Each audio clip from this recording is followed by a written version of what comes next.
Okay, if this is 2019, we are going to do a lot to cover this in class on Monday. If not, it's just to get you through your notes probably. We're going to be talking about something that is called a periodic function. And periodic just means you repeat. There's a period of time that the function goes on, and then it repeats that period. All right?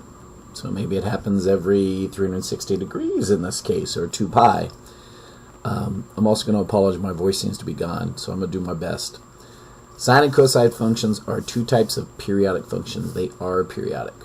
Periodic function is one that repeats its value over regular intervals on the x-axis, and there's one shown below. So they have attributes, and I'm going to show you.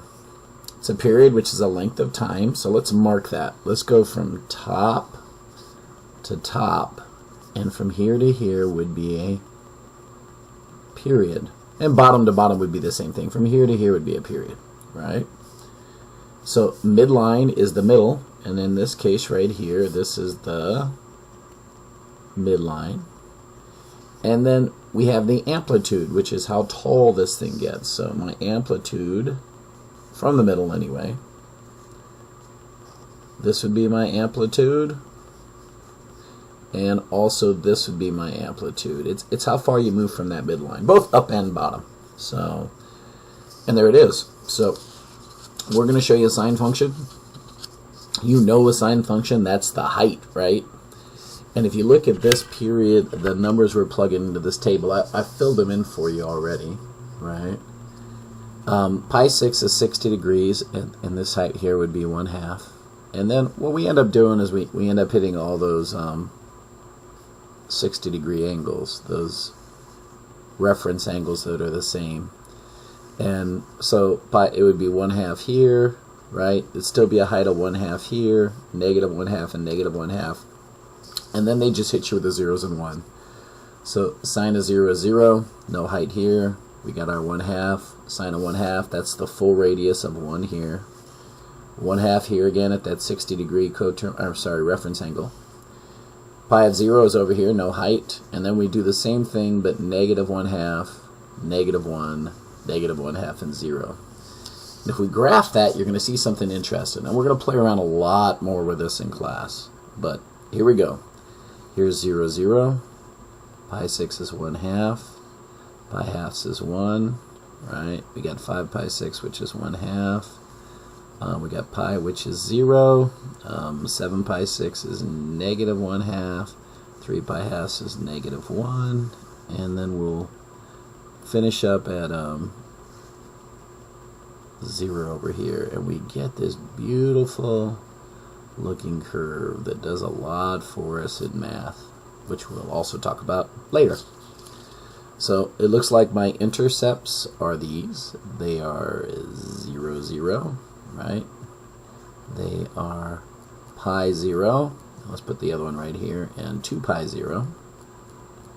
We have a maximum point that is pi halves and 1. Let's look at it. It's right here. There's my max. We have a minimum point, which is 3 pi halves and negative 1. And there is an introduction to a sinusoidal graph, a wavelength.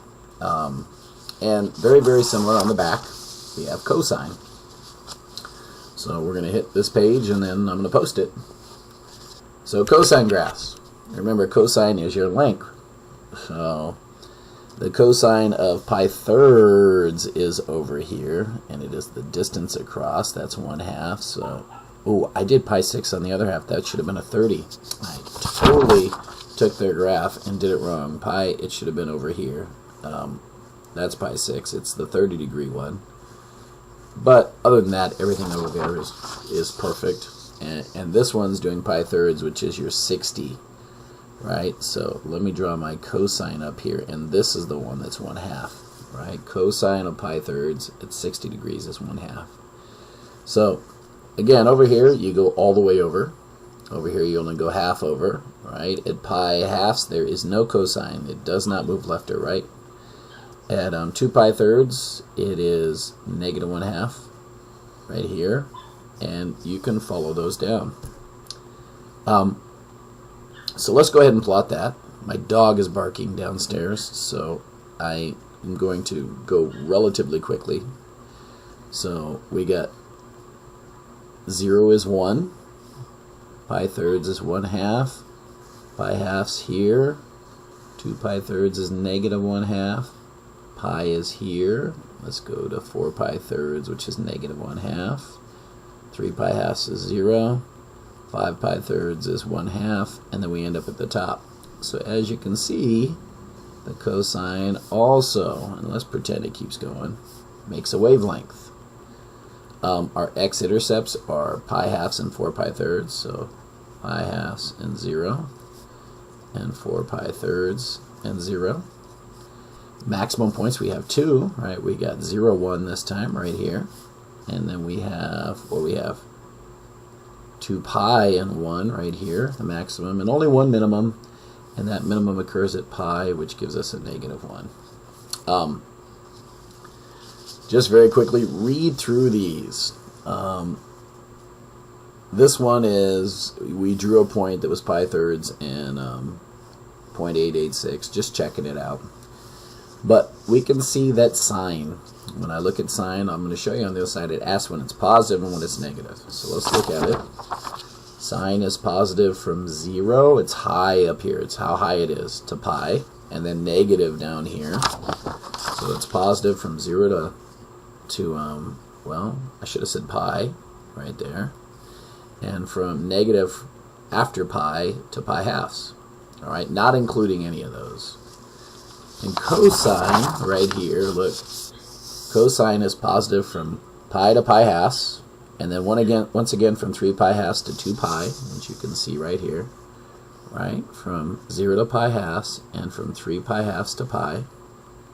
And then it's negative, right, it's negative for everything on this side, from pi halves to 3 pi halves down here. So there it is. I'm going to pause this video. I hope you had enough. You might want to pause this so you can copy that down. Let me put it on there. But I have to go let a dog out. So I'll be back soon with my next video.